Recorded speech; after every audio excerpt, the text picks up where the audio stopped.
স্বাগত জানাই আপনাদের থেসালোনিকি গ্রিস থেকে।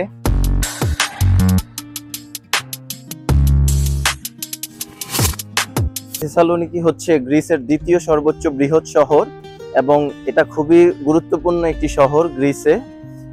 এর ঐতিহাসিক তাৎপর্যগুলো আমি পরবর্তীতে আরো বিস্তারিত জানাবো। এই তো চলে যাচ্ছি এখন আমাদের এয়ারবিএনবির দিকে। যেহেতু রেলওয়ে স্টেশন থেকে খুব বেশি দূরে নয়, তাই আমরা সিদ্ধান্ত নিলাম হেঁটেই চলে যাব। আমাদের 5 মিনিটের মতো হাঁটতে হবে এখান থেকে।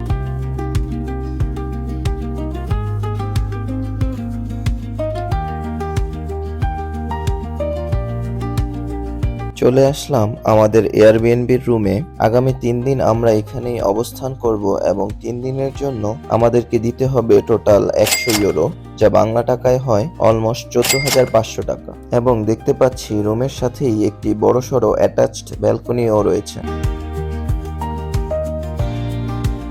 High again. তো এইমাত্র আমরা আমাদের এয়ারবিএনবি থেকে ফ্রেশ হয়ে শাওয়ার টাওয়ার নিয়ে রেডি হয়ে বের হয়ে গেলাম। আমরা খুবই ক্ষুধার্ত আসলে, তাই আমরা অনলাইনে এখানে হালাল রেস্টুরেন্ট খুঁজেছিলাম। তো আমরা কয়েকটা লিস্ট পেয়েছি, এর মধ্যে একটাতে আমরা এখন যাচ্ছি। সেই উদ্দেশ্যে আমরা এখন বাস স্টপের দিকে যাচ্ছি। সেখান থেকে খাওয়া দাওয়া করার পর এরপর আমরা আসলে দেখব কোথায় কোথায় যাওয়া যায় আজকের মধ্যে, এবং আজকে বাকিটা পথ আমাদের সাথেই থাকুন। এই হচ্ছে সেই এরিয়া, যে এরিয়াতে আমি বর্তমানে আছি। এটা সিটি সেন্টার থেকে খুবই কাছে। আমরা বাস স্টপেজ থেকে হেঁটেই চলে এসেছিলাম। তো এখন আমরা যেহেতু আমার হাতে সময় কম, সেক্ষেত্রে আমরা এখন পাবলিক ট্রান্সপোর্ট ইউজ করব। বাসে যাব একটু তাড়াতাড়ি যাওয়ার জন্য, কারণ আমরা সি সাইডে যে সেখানে সূর্যাস্তটা দেখতে যাচ্ছি। তো এই জন্য আমাদেরকে তাড়াতাড়ি যেয়ে সেখানে লাঞ্চটা করে ফেলতে হবে। অলরেডি এখন বাজে 4টা। আমরাও খুব ক্ষুধার্ত, তাই আমাদের একটু তাড়াতাড়ি করতে হবে। দেখা হচ্ছে রেস্টুরেন্টে যে। চলে আসলাম একটি আফগানি রেস্টুরেন্টে। এখানে এসে বিরিয়ানি এবং স্যুপ অর্ডার করে দিয়েছি। খাবারের মান মোটামুটি ভালোই ছিল। খাবারের দাম টোটাল আমাদের থেকে নিয়েছে 16 ইউরো, বাংলাদেশি টাকায় অলমোস্ট 2300 টাকা। এই হচ্ছে থেসালোনিকি শহরের রাতের দৃশ্য। আমার কাছে থেসালোনিকিকে অনেকটা কেমন যেন বাংলাদেশের মতো মনে হচ্ছে। একবার মনে হচ্ছে এই তো বুঝে চলে আসলাম আমাদের পুরান ঢাকার বংশালে, অথবা আবার হুট করে মনে হয় আমরা আছি এলিফ্যান্ট রোডে। তো মোটামুটি একটা বাংলাদেশি টাইপের ভাইব দেখা যাচ্ছে। রাস্তাগুলো তেমন বড় না, একটু চিকন রাস্তা আমাদের দেশের মতো, এবং গলিও আছে কিছু। তো এই কারণে বিষয়গুলো বাংলাদেশের মতো লাগছে। এবং সবচেয়ে বড় কথা, এখানে অনেক মানুষ দেখা যাচ্ছে, এটা হচ্ছে বড় বিষয়। রোমানিয়াতে, বুখারেস্টে আমরা সচরাচর এত মানুষ দেখে অভ্যস্ত না, কিন্তু এখানে আমি আসলে প্রচুর মানুষ দেখতে পাচ্ছি। এবং রাস্তাঘাট যেহেতু তেমন প্রশস্ত না, সরু, এই জন্য মানুষগুলোকে দেখতেও হয়তো বেশি লাগছে, এবং আমার কাছে অনেকটাই বাংলাদেশ মনে হচ্ছে। চলে আসলাম সমুদ্রের তীরে। থেসালোনিকি গ্রিসের অন্যতম প্রধান বন্দরনগরী হিসেবে পরিচিত, এবং এটি অলরেডি বলেছি যে এটি গ্রিসের দ্বিতীয় সর্ববৃহৎ শহর। তো থেসালোনিকি হচ্ছে এজিয়ান সাগরের তীরে অবস্থিত। নির্দিষ্ট করে বলতে গেলে এটি হচ্ছে থার্মাইক উপসাগর। বাইজেন্টাইন অনেক ইতিহাস লুকিয়ে আছে, এবং বাইজেন্টাইন আমলে এটি অন্যতম একটি গুরুত্বপূর্ণ শহর ছিল। আমরা দূর থেকে দেখতে পাচ্ছি হোয়াইট টাওয়ার, খুবই বিখ্যাত। শুধুমাত্র থেসালোনিকি নয়, বরং পুরো গ্রিসের জন্য এই হোয়াইট টাওয়ার খুবই বিখ্যাত। আগামীকাল আমরা যখন বের হব, তখন আমরা থেসালোনিকি শহরের ইতিহাস সম্বন্ধে আরো বিস্তারিত বলবো।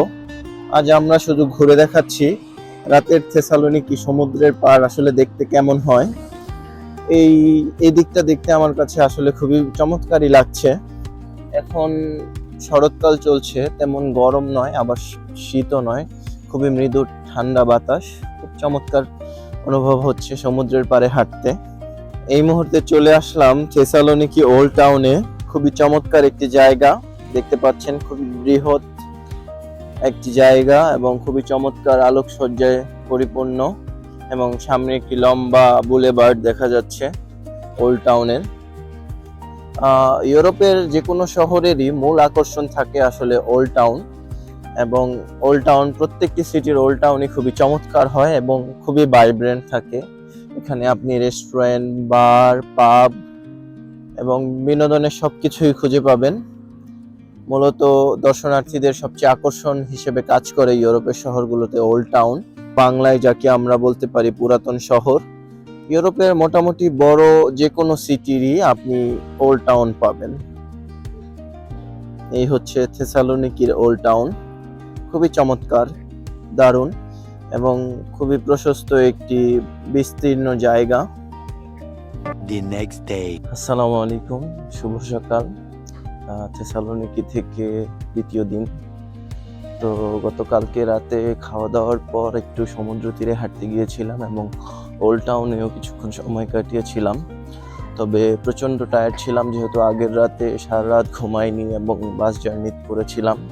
তো প্রচণ্ড ঘুম এবং ক্লান্ততার কারণে বাসায় চলে গিয়েছিলাম এবং তার সাথে সাথেই ঘুমিয়ে পড়েছিলাম রাত 8টার মধ্যে। এবং আজকে সকালে এখন ঘুম থেকে উঠে নাস্তা করে বের হয়ে পড়লাম। আজকে আমরা শহরটা ঘুরে দেখবো এবং এখানে যেই ঘোরার প্লেসগুলো আছে সেসব জায়গাগুলোতে যাব এবং আপনাদেরকেও সাথে সেই জায়গাগুলো দেখাবো। আমি যদি দেখাই এই শহরটার সকালের দৃশ্য, যদিও সকাল বললে ভুল হবে, এখন 11টা বাজে। আমরা যেহেতু সারা দিন ঘুরবো, আজকে আর বাসায় ফিরবো না, এই জন্য একটু লেট করেই বের হলাম। কারণ প্রচণ্ড সকালে বের হলে আবার রাতে তাড়াতাড়ি ফিরতে হবে, অনেকটা ক্লান্ত অনুভব করবো, এই জন্য একটু সময় নিয়ে বের হলাম। ঘুরতে ঘুরতে চলে আসলাম গ্রিসের অন্যতম প্রাচীন এবং ঐতিহাসিক স্থাপনা রোটান্ডা অফ গ্যালারিয়াসের সামনে। এটি 306 খ্রিস্টাব্দে রোমান সম্রাট গ্যালারিয়াস নির্মাণ করেন। এটি নির্মাণের মূল উদ্দেশ্য ছিল প্রথমে মন্দির স্থাপন করা, তবে 4র্থ শতাব্দীতে এটি ব্যবহৃত হয় একটি গির্জা হিসেবে এবং যখন অটোমান সাম্রাজ্য গ্রিস পর্যন্ত ছড়িয়ে পড়ে তখন তারা এটিকে একটি মসজিদে রূপান্তর করে। আপনারা যদি দেখেন, এটির ঠিক বাঁ পাশে রয়েছে একটি মিনার। সে সময় তারা এই মিনারটি স্থাপন করে, পূর্বে এই মিনারটি ছিল না এবং সেই মিনারটি আজও গৌরব এবং ইতিহাসের সাক্ষী হয়ে দাঁড়িয়ে আছে রোটান্ডা অফ গ্যালারিয়াসে। তবে বর্তমানে এটি মসজিদ কিংবা মন্দির কিংবা গির্জা হিসেবে ব্যবহৃত হচ্ছে না, এটি পরিণত হয়েছে একটি মিউজিয়ামে। আমরা এর ভেতরে যাওয়ার জন্য চেষ্টা করেছিলাম, তবে আজকে এর ভেতরে একটি কনসার্ট রয়েছে, তাই এখানে প্রবেশ নিষিদ্ধ আজকের জন্য। রোটান্ডা অফ গ্যালারিয়াসের ঠিক সামনের বরাবরই রয়েছে আর্ক অফ গ্যালারিয়াস। স্থানীয়ভাবে এটি কামারা নামে পরিচিত, গ্রিসের থেসালোনিকি শহরের অন্যতম বিখ্যাত রোমান স্থাপত্য নিদর্শন এটি। এবং এর ঠিক সামনেই আমরা দেখতে পাচ্ছি যে বুলেভার্ড, সেটি হচ্ছে থেসালোনিকি ওল্ড টাউন এবং দূরে জানি না ক্যামেরায় কতটা দেখা যাচ্ছে, কিন্তু আমরা এজিয়ান সাগর দেখা পাচ্ছি। এই স্থাপনাটি প্রায় খ্রিস্টাব্দ 298 থেকে 305 সালের দিকে রোমান সম্রাট গ্যালারিয়াস নির্মাণ করেন। পারস্য সাম্রাজ্যের রাজা নরসির বিরুদ্ধে বিজয় উদযাপনের জন্য এটি ছিল এক ধরনের বিজয় তোরণ। মূল তোরণটি ছিল 8টি খিলান নিয়ে, তবে আজ কেবল 3টি অংশ টিকে আছে। এটি রোটান্ডা অফ গ্যালারিয়াস থেকে খুবই কাছে, আমি পূর্বেই বলেছিলাম। এবং বর্তমানে এই আর্ক অফ গ্যালারিয়াস এবং রোটান্ডা অফ গ্যালারিয়াস এই দুটি নিদর্শনই ইউনেস্কো ওয়ার্ল্ড হেরিটেজ সাইট হিসেবে পরিচিত।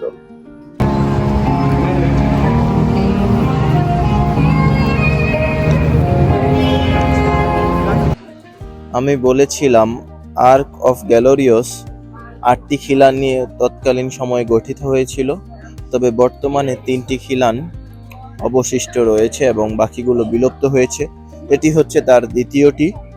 প্রথমটি আমরা অলরেডি দেখে এসেছি এবং এই হচ্ছে তার দ্বিতীয়টি। হাঁটতে হাঁটতে চলে আসলাম দ্য প্যালেস অফ গ্যালারিয়াসের সামনে। এই প্রাসাদটিও 300 শতাব্দীর দিকে নির্মাণ করেন রোমান সম্রাট গ্যালারিয়াস। এটি রোটান্ডা এবং আর্ক অফ গ্যালারিয়াসের সাথে সংযুক্ত ছিল। বর্তমানে এটি খুবই জীর্ণ শীর্ণ অবস্থায় রয়েছে। এই প্রাসাদটি নির্মাণের মূল উদ্দেশ্য ছিল এটি প্রশাসনিক কার্যালয় হিসেবে ব্যবহৃত হবে এবং সম্রাট গ্যালোরিয়াসের আবাসস্থল হিসেবে ব্যবহৃত হবে। বর্তমানে এটির কিছু অংশ দৃশ্যমান রয়েছে এবং এটি পুরোটাই ধ্বংসপ্রাপ্ত হয়েছে। এরপর চলে গিয়েছিলাম একটি সুভেনিয়র শপে এবং শপটা আসলে খুবই চমৎকার ছিল এবং শপের শুরুতেই লেখা ছিল আই লাভ থেসালোনিকি। তো দোকানটা বাহির থেকে যেমন সুন্দর, ভিতর থেকেও ঠিক ততটাই সুন্দর ছিল। খুবই বিশাল তাদের একটা কালেকশন ছিল সুভেনিয়রের এবং আমরাও সেখান থেকে একটি সুভেনিয়র কিনে নিই। রোটান্ডা থেকে ওল্ড টাউন হয়ে হাঁটতে হাঁটতে চলে এসেছি সমুদ্রের তীরে। এখান থেকে খুবই চমৎকার শহরের ভিউ দেখা যাচ্ছে। আসলে ক্যামেরায় প্রকাশ করা সম্ভব না, খুবই চমৎকার একটি দৃশ্য। এবং আমরা দেখতে পাচ্ছি এজিয়ান সাগর এখানে, এবং পাশাপাশি সমুদ্রের ঠিক অপোজিটে যদি আমি আপনাদেরকে দেখাই, আমরা চলে এসেছি গ্রিকের একটি গুরুত্বপূর্ণ তাৎপর্যপূর্ণ ঐতিহাসিক স্থান এবং এই শহর অর্থাৎ থেসালোনিকির সবচেয়ে প্রতীকী স্থাপনা এবং সবচেয়ে বেশি ঐতিহাসিক পর্যটক স্থান, সেটি হচ্ছে এই হোয়াইট টাওয়ার। এই হোয়াইট টাওয়ার মূলত নির্মাণ করা হয়েছিল 1400 থেকে 1500 শতাব্দীর দিকে বাইজেন্টাইন আমলে। তবে মূলত এটি সংস্কার করা হয় অটোমান সাম্রাজ্যের সময়, এবং বাইজেন্টাইন আমলে যখন এই টাওয়ারটি নির্মাণ করা হয় তখন এটি বানানোর উদ্দেশ্য ছিল মূলত এই শহরকে তদারকি করা এবং এক প্রকার সামরিক ঘাঁটি হিসেবে। তবে ওসমানীয় আমলে এটি কারাগার হিসেবে ব্যবহার করা হয় এবং এটি একটি তৎকালীন সময়ে বিভিন্ন অপরাধীদের ফাঁসি দেওয়ার স্থান হিসেবে ব্যবহার করা হয়। তাই সেজন্য এখানকার স্থানীয় মানুষ অনেকে এটাকে ব্ল্যাক টাওয়ার হিসেবে জানতো। তবে ওসমানীয় খেলাফত যখন এখান থেকে বিলুপ্ত হয় তখন এটিকে পুনরায় হোয়াইট টাওয়ার হিসেবে নামকরণ করা হয় এবং বর্তমানে এটি একটি জাদুঘর হিসেবে ব্যবহার হচ্ছে এবং এই জাদুঘরটি মূলত নেভাল মিউজিয়াম হিসেবে ব্যবহৃত হচ্ছে। থেসালোনিকির অন্যতম বিখ্যাত আরেকটি নিদর্শনীয় স্থান হচ্ছে এই statue of Alexander the great. Alexander the গ্রেটের এই মূর্তিটি বানানো হয় 1974 সালে এবং এটিতে দেখা যাচ্ছে আলেকজান্ডার দি গ্রেট যুদ্ধের ভঙ্গিতে বসে আছে তার বিখ্যাত ঘোড়া বুসেফালাসের পিঠে। আলেকজান্ডার দি গ্রেট ছিলেন ম্যাসিডোনিয়ার রাজা এবং আলেকজান্ডার দি গ্রেট জন্মগ্রহণ করেছিলেন থেসালোনিকিরই খুব পাশের একটি ছোট্ট শহর পেলা নামক শহরে, গ্রিসেই, যেটি প্রাচীনে ম্যাসিডোনিয়ার অংশ ছিল কিন্তু বর্তমানে এটি গ্রিসের অংশ। পাশে সমুদ্র, আপনারা দেখতে পাচ্ছেন আলেকজান্ডার দি গ্রেটের এই মূর্তিটি, এবং যদি আমরা শহরের অন্য পাশটা দেখি, দূরে দেখা যাচ্ছে শহরের বাড়িঘর এবং পাহাড়, সব মিলে খুবই চমৎকার একটি দৃশ্য। এখন চলে এসেছি একটি আরবিক রেস্টুরেন্টে এবং এই খাবারের জন্য আমাদের থেকে নিয়েছে 18 ইউরো। ঘুরতে ঘুরতে এবার চলে আসলাম আয়া সোফিয়া চত্বরে। বাইজেন্টাইন যুগে এখানে একটি ক্যাথেড্রাল তৈরি করা হয় এবং এটি ছিল থেসালোনিকি শহরের সবচেয়ে গুরুত্বপূর্ণ এবং বড় ক্যাথেড্রাল। পূর্বেও এখানে একটি গির্জা ছিল, পরে সেটিকে ভেঙে বাইজেন্টাইন যুগে ইস্তাম্বুলের আয়া সোফিয়ার নামকরণে এখানে এই গির্জাটি তৈরি করা হয়। পরবর্তীতে ওসমানীয় শাসন আমলে এটিকে আবার মসজিদে রূপান্তরিত করা হয় এবং এখানে একটি মিনার তৈরি করা হয়, যদিও পরে ওসমানীয় শাসনামল শেষ করার পর সেই মিনারটি সরানো হয়েছে। বর্তমানে এটিও একটি ইউনেস্কো ওয়ার্ল্ড হেরিটেজ সাইট হিসেবে পরিচিত। এখন আমরা চলে এসেছি সেন্ট দেমিত্রিয়স গির্জাতে। এটি থেসালোনিকি শহরের সবচেয়ে প্রধান এবং বড় গির্জা।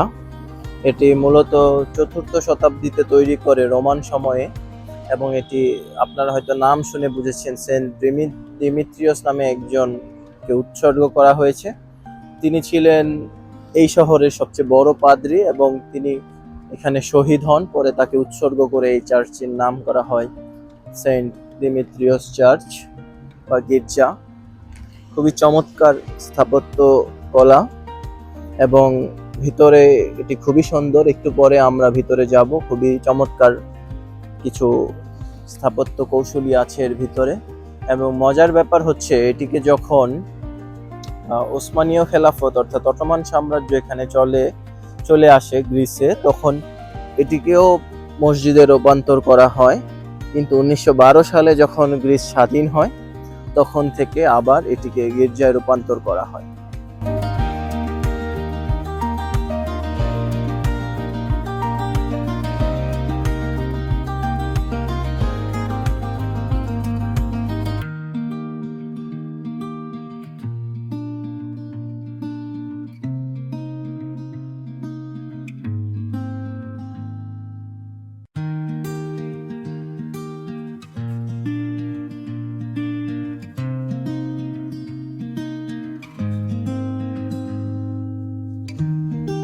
গ্রিস সিটি সেন্টারে হাঁটতে হাঁটতে আমাদের চোখে পড়লো একটি ভিন্ন রকম মার্কেটের, যেটি অনেকটাই দেখতে আমাদের দেশের মার্কেটের মতন।